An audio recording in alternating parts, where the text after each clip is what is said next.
Labas vakaras. Pirmiausiai, tai be abejo turėčiau pasveikinti laureatą ir šiek tiek prisipažinsiu, nors turbūt nereikėtų, bet šiek tiek apgailestauju, kad čia nebleizgys. Tai žodžiu, tos dvi knygos man pačiam atrodė labai asmeniškai, žinoma, buvo artimiausios, svarbiausios, veikė mane tais dalykais, kurių neįvardyja literatūros teorija ir panašus daiktai. Tiesiog veikia kaip žmogų, nežinai kodėl. Galbūt žinoma, galbūt čia tiek ir smalsumas, aš buvau tik iš paties Alvydo kažkuriam vakare trumpai išgirdęs tokį terminą vilko vaikai.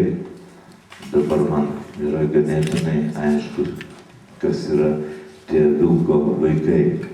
O knyga pradėjo veikti nuo pirmų puslapių ten. Jis sako, ar jį ten mąsto, neatsimenu, kaip ten prasideda, bet tą visą jos monologą, minčių ar tarimą galėčiau pavadinti eilėraščiu ir nesuplyščiau.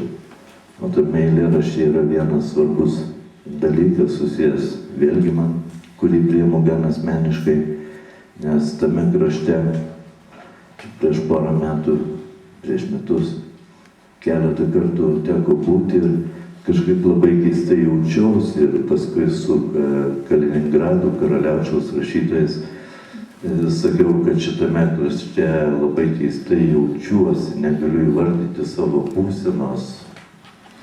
Ir jiems pasakiau, galbūt tai yra kraštas, tokią būseną gali turėti tas kraštas, kuris neturi šeimininko.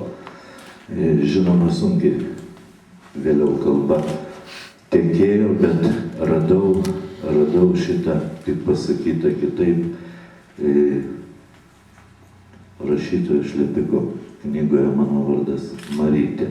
Ir nuo čia prasidėjo, nuo šitos vietos konkrečiai prasidėjo tai, kas mane vedė per romaną ir kaip įprasta sakyti, ne tai, kad vedė, o tiesiog vežė. Žinoma, autorius yra daugiau negu poetas negu prozininkas. Ir man regisi, tai lėmė ir struktūrą, fragmentai, asociacijos ir galbūt lengviau šitą knygą su šią knygą susidoroti tam skaitytojui, kuris pats turi polinkį kažkiek tai su skaitomu kūriniu gyventi kartu ir kurti, rišti tas detalės, ieškoti tam tikrų prasmių, nepamesti siužeto. Ir neapgailestauti, kad nežinau, koks ten veikėjo ūgis, svoris ar panašus dalykai, akių spalva. Nesikabinėti prie to, kad nėra kažkokių tai labai aiškiai apibrėžtų charakterių. Tačiau tie epizodai, tie fragmentai susiriša į tokią pynę, kuri sukrečia, tarkim, 3 siūlų pynė, pati elementariausia, kokia gali būti, Hanselio pasirodymas, Hanselio bėgimas ledu, kai jį šaudo, toliau Hanselis su peiliu puola Heinzą ir kaip jo ten Albertas dar vienas, ir Albertą, ir toliau jau sutinkame dar viename epizode Hanselį jau nebegyva, pustoma akidobės nėra, pustomas į ją sniegas. Tie 3 dalykai byloja kažkokią tai didžiulę tragediją ir supranti, kad tai ne charakterių romanas ir nereikia, tai yra išgyvenimo romanas ir iš kiekvieno veikėjo bandymų išgyventi susipina tas vienas charakteris, kuris reiškia yra ir ne Marytėje, ir ne Hanse, ir ne Martoje, kuris yra kažkokios tai jau pasiekia tam tikros visuomenės ar tam tikrų istorinių sąlygų apibendrinimą. Jeigu čia reikėtų tam tikro šaukštelio, lašelio ar miligramų deguto, tai galėčiau pasakyti, kad keistai nustebau knygoje radęs tokį žodį kaip maisto kokybė. Jis man labai nelipo ta kokybė, nes ten maistas yra visa, kas valgoma arba tiksliau, ką galima suvalgyti. Ne tokiom sąlygom, paprastom sąlygom tai nebūtinai valgoma. Ir tokiame kontekste man maisto kokybė nuskambėjo kaip svetimkūnis. Tačiau tai galbūt tik tai mano toksai požiūris. O išgyvenimo kaina, ypač antroje dalyje, antroje galbūt romano pusėje, kurioje ten vietoj prasideda tokie tikslų sakiniai, be didelių aprašinėjimų, be nieko, tiesiog kiekvienas sakinys kaip vinis, kuri kalama į karstą.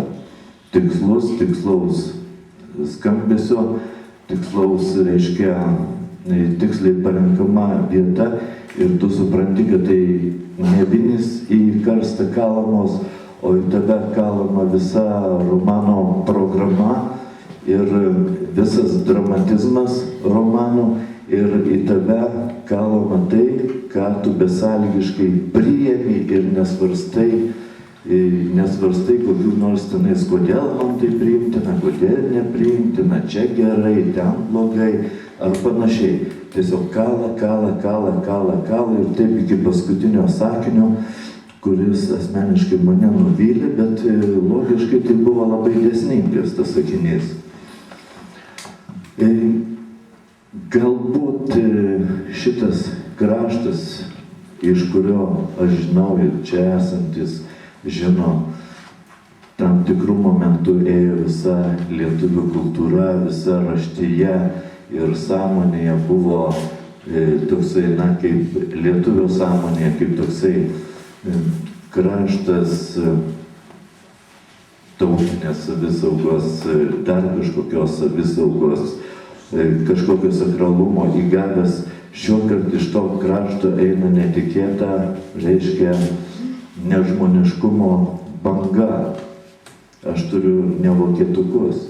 Vokietukai tai čia irgi toksai dalykas. Eina tos visos karo pabaigos, tos vadinamos taikos ar ne momento pradžios. Tai kas yra emociškai labai baisu ir siaubinga. Gal todėl tik vokietukam atrodo Lietuva kaip rojaus obuoliukas. Labai graži tokia yra vieta, kur mergaitė klausia, o ten rojaus obuoliukų yra. Ir tarp viso šitoj nuo dainuojančio čiurkos ant tilto geležinio, kur jo daina susilieja su vėju, šiurpulio, ateinama iki tokių šiltų detalių ir jos romane labai natūraliai, kaip ir tas toksai prabangos. Alvydas parodė labai prabangą, taip įdomiai ir jam matyt to reikėjo. Kas tuo metu buvo prabanga, rašo, ji turėjo porą ožkų, normalu, ir skliaustelėse. Ne vieną, porą, ne vieną, dar kartą pakartoja, reiškia, kokia tai prabanga. Ir užtenka tų skliaustelių, kad tu suprastum, kur papuoliai. Na tai Alvydo dėmesys ir aš knygų niekada neskaitau nuo paskutinio puslapio. Tai visą jo prisipažinimą, kad siužetas ištiko netikėtai ir kad tai turėjo būti statomas filmas.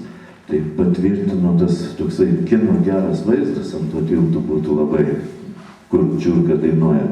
Reiškia, gerai, kad nukrito šita tema, kad ir netikėtai, ir labai gerai, kad Alvydas ją temą, dokumentiką sužinojo, lūpiniu būdu, klausos būdu, o ne kokiuose nors archyvuose, kur galėjo aplipti visokiais ten dalykais.